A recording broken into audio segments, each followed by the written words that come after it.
हमारे साथ बहुत बड़ा धोखा हुआ है। परेशान हो गई हूँ मैं। आज तो तू बुला ही ले इसके माँ बाप को। आज फैसला हो कर रहेगा। एकदम सही बोल रही हो माँ। मैं भी अब रोज की इस चिक चिक से परेशान हो गया हूँ। जब भी दफ्तर से आओ यह अपना बदन दर्द या सिर दर्द लेकर बैठी रहती है। लगता है कि मुस्कुराना तो इसे आता ही नहीं। अमर के पिता जगमोहन जी ने कहा, बेटा, जब बहू शादी करके आई थी तब तो ऐसी नहीं थी। हमेशा हंसती मुस्कुराती रहती थी। कुछ समय से ही ऐसा होने लगा है। तुम इसे एक बार डॉक्टर को दिखा लाओ। हो सकता है कि कोई तकलीफ हो।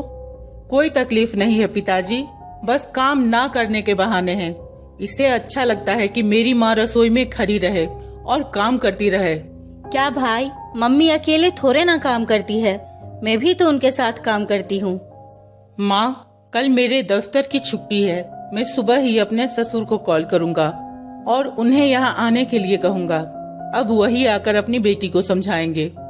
रात हो चुकी थी। अमर, उसकी बहन और उसके माता पिता ने खाना खा लिया, पर किसी ने भी जाकर घर की बहू प्रीति को खाना न पूछा और न ही दिया। अगले दिन सुबह ही अमर ने अपने ससुर को आने के लिए कॉल कर दिया। बेटी का बाप क्या करता बेचारा। जिस तरह अमर ने कॉल किया था, उनके तो पैरों तले जमीन खिसक गई। वह बहुत घबरा गए और सब काम छोड़कर अपनी पत्नी रमा के साथ अपनी बेटी के घर के लिए रवाना हो गए। एक ही शहर में प्रीति का मायका और ससुराल था, इसीलिए प्रीति के माता पिता 2 घंटे में ही उनके यहाँ पहुँच गए। जब वह प्रीति के ससुराल पहुँचे तो ना किसी ने उन्हें नमस्कार किया और ना सत्कार किया, बस चढ़ गए उनके सिर पर। देख लो, सोई पड़ी है आपकी बेटी अभी तक। क्या ऐसी होती है घर की बहुएं? तो जरूर उसकी तबीयत खराब होगी। तो आपकी बेटी की तबीयत ठीक ही कब होती है? आप लोगों ने हमारे साथ बहुत बड़ा धोखा किया है। अपनी बीमार बेटी का विवाह हमारे बेटे के साथ करवा दिया। रमा जी ने अपने पति को इशारा किया और दोनों शांति पूर्वक सोफे पर बैठ गए। दरअसल जब अमर का फोन उसके ससुर के पास गया था तो उन्होंने पहले अपनी बेटी से फोन पर बात कर ली थी और उन्होंने प्रीति से कहा था कि जब तक वह लोग उसे ना बुलाएं तब तक वह कमरे से बाहर ना आए। सुषमा जी और जगमोहन जी अपने संबंधियों के व्यवहार से अचंभित हो उनके सामने सोफे पर बैठ गए। उनके बैठने पर रमा जी ने शांति से पूछा, अब बताइए क्या समस्या हो गई है जो आप लोगों ने सुबह सुबह हमें फोन करके इस तरह बुलाया? समस्या नहीं, धोखा हुआ है हमारे साथ। आपने शादी के वक्त कहा था कि आपकी बेटी तो बहुत ही होनहार है, घर को संभाल कर चलने वाली है, घर के सब काम काज जानती है और पूरे मन से घर में सबका ध्यान रखेगी। पर यह क्या हमारा ध्यान रखेगी? हमें ही इसका ध्यान रखना पड़ता है। आए दिन तो बीमार पड़ी रहती है। अच्छा, तो आप लोग कैसे रखते हैं इसका ध्यान? कल रात जब आपको खाना बनाना पड़ा तो क्या आपने अपने घर की बहू को खाने के लिए पूछा? अगर किसी इंसान की तबीयत खराब होगी और उसे ढंग से पौष्टिक आहार नहीं दिया जाएगा तो वह ठीक कैसे होगी? और जहाँ तक बीमारी की बात है तो शादी से पहले तो यह स्वस्थ और तंदुरुस्त थी।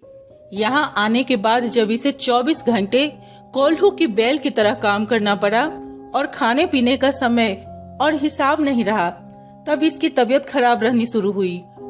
जहाँ तक आप धोखे की बात कर रहे हैं तो धोखा आपके साथ नहीं, हमारे और हमारी बेटी के साथ हुआ है। हमने क्या धोखा दिया है आपको? रमा जी सुषमा जी के आंखों में देखते हुए बोली, क्यों समधन जी, जब प्रीति विदा हो रही थी तो आपने नहीं कहा था कि प्रीति आपके लिए बहू नहीं बेटी है? आप उसे बेटी की तरह रखेंगी? आपके लिए सीमा और प्रीति एक जैसी है। हाँ, तो क्या गलत कहा था? मेरे लिए जैसे सीमा वैसे ही प्रीति। अच्छा, तभी तो आप प्रीति को भी सीमा की तरह देर से उठने पर ताने नहीं सुनाती। तभी तो आप और सीमा दोनों मिलकर घर के काम करती हैं और प्रीति अकेली नहीं लगी रहती। तभी तो प्रीति भी सीमा की तरह सबके साथ बैठकर खाना खाती है। और तभी तो अगर प्रीति बीमार हो जाती है तो सीमा की तरह उसका भी ख्याल रखा जाता है। जी, ऐसा तो कहा जाता है, पर बहू और बेटी में थोड़ा तो फर्क होता ही है ना। इसमें धोखा कैसा? इसी तरह हमने भी आपको कोई धोखा नहीं दिया।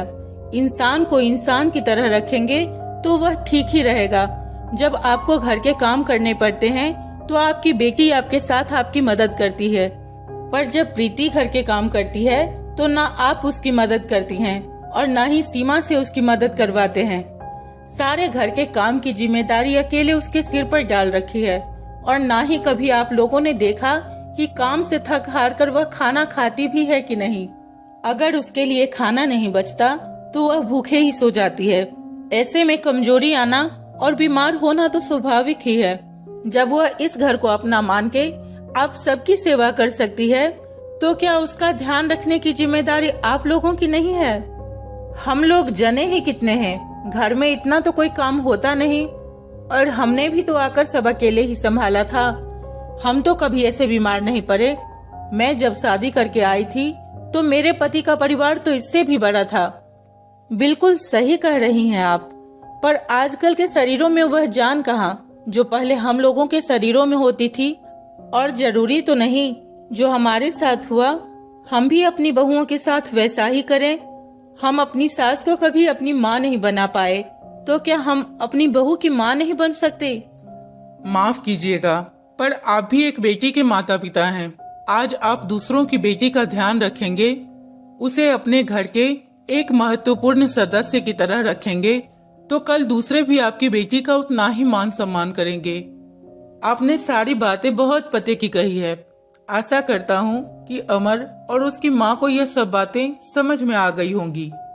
तभी प्रीति की माँ ने प्रीति को आवाज लगाई तो प्रीति बाहर आकर अपनी माँ के गले लगकर रोने लगी। क्या कुछ दिनों के लिए प्रीति हमारे साथ जा सकती है? जब सेहत अच्छी हो जाएगी तो अमर लेने आ जाएंगे। नहीं, बिल्कुल नहीं। अब प्रीति आपके पास तभी आएगी जब वह पूरी तरह से ठीक हो जाएगी। उसकी सेहत की जिम्मेदारी हमारी है, हम इसका पूरा ध्यान रखेंगे। आप निश्चिंत होकर जाइए। ऐसे कैसे तू अपने सास ससुर को जाने के लिए बोल सकता है? जरा उन्हें भी अपने समधन के हाथों के चाय नाश्ता का लुत्फ तो उठाने दो। सब हंसी खुशी बैठ गए और जब सुषमा जी रसोई में जाने लगी तो रमा जी भी उनके साथ गई और दोनों ने मिलकर सबके लिए चाय नाश्ता बनाया।